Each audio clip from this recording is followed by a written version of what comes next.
The Dershow. There are a lot of anti-Semites on the Harvard Law School faculty, including pretty prominent ones. That's always been the case. But now usually they came from the right. Now they come from the left. And so his tenure ended. And who did we get after that? Well, with a few in between.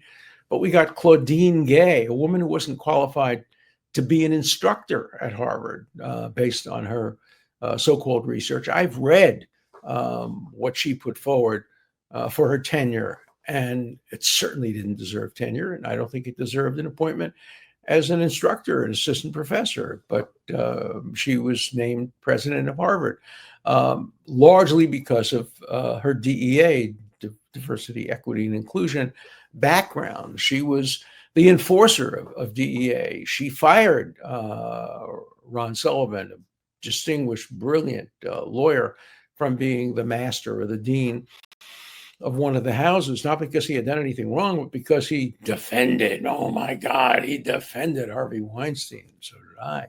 And I've defended much worse. But you don't get fired because of that unless it's by Claudine Gay, who was that time the dean of the college. And then as a result of that, they made her president. Penny Pritzker, the chairman of the corporation, who is a fervent radical leftist, thought that was a good idea. And it was one of the dumbest ideas ever. But who do you think is still chairman of the corporation of Harvard? Penny Pritzker, a billionaire, relative of the owners of the Hyatt chain. Again, does she deserve to be on the corporation? No.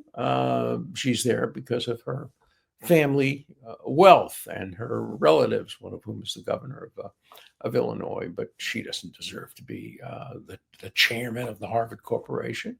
Now, am I biting the hand that feeds me? Well, no, it doesn't any longer feed me because I'm emeritus, but even if I was still a professor getting salary from Harvard, I would say the same thing. I have been as critical of Harvard as I have been of any other institution, even while I was there. I'm not ever the most popular person at any institution because I'm always being critical of the institution. And tomorrow I'll have this debate with Larry Summers, and tomorrow night maybe I'll report on how it went and what arguments. It'll be interesting because I'm going to start the debate by complimenting Larry Summers by saying that it was his firing, his forced resignation, that was the end of the golden era of Harvard and the end of meritocracy. And I don't know how he's going to dispute that. Maybe he won't, but he'll argue that Harvard didn't have it coming. Well, doesn't have it all coming. I don't think Larry and I are that far apart in our views. I think he is more defensive of Harvard than I am. I owe no allegiance, none whatsoever, to Harvard. I did more for Harvard than Harvard did for me. I don't owe them anything. I call balls and strikes. I call it on the merits. I don't owe anything to Brooklyn College, where I went. I owe nothing to Yale Law School.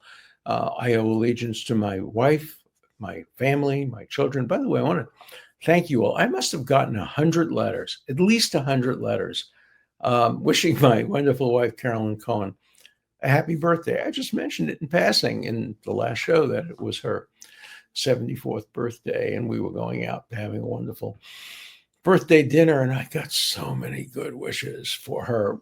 Many of them were, my God, Carolyn, how can you tolerate this guy? But you've done it for 40 years now, so we wish you well. But no, some of them were even nice about me, but they were all nice about Carolyn. And on Carolyn's behalf, I really want to thank you all who sent birthday wishes. So we'll see what happens in my debate on Harvard. We'll see what happens with Harvard. The president of Harvard Alan Garber, is a very decent guy and a man of principle and a man who himself supports meritocracy and has brought meritocracy to the areas that he was responsible for before he became president of Harvard. But, he has to deal with Penny Pritzker. He has to deal with these crazy left-wing radicals in the divinity school and the public health school, education professors, linguistic professors. Linguistics today has nothing to do with language. It has to do with the occupation of the West Bank. Two students at MIT are suing a professor of linguistics, saying he wasn't teaching linguistics, he was teaching colonialism. And so that's what's going on at universities, and I'm going to fight it with every breath. And even though I'm no longer an active member of the faculty, I am still on the faculty of Harvard University as an emeritus professor. If they want to try to take it away from me, God bless them. I am not loyal to Harvard. I am not loyal to any institutions. Loyal to my family, loyal to my religion, loyal to my country. I'm very patriotic and loyal to my country. But the last thing that I would express any loyalty to is an institution like Harvard or Brooklyn College or Yale or the elementary school I went to, which was not very good at all. In any event, let's see what happens with Harvard. Let's see what happens with the debate tomorrow. I'll report on that.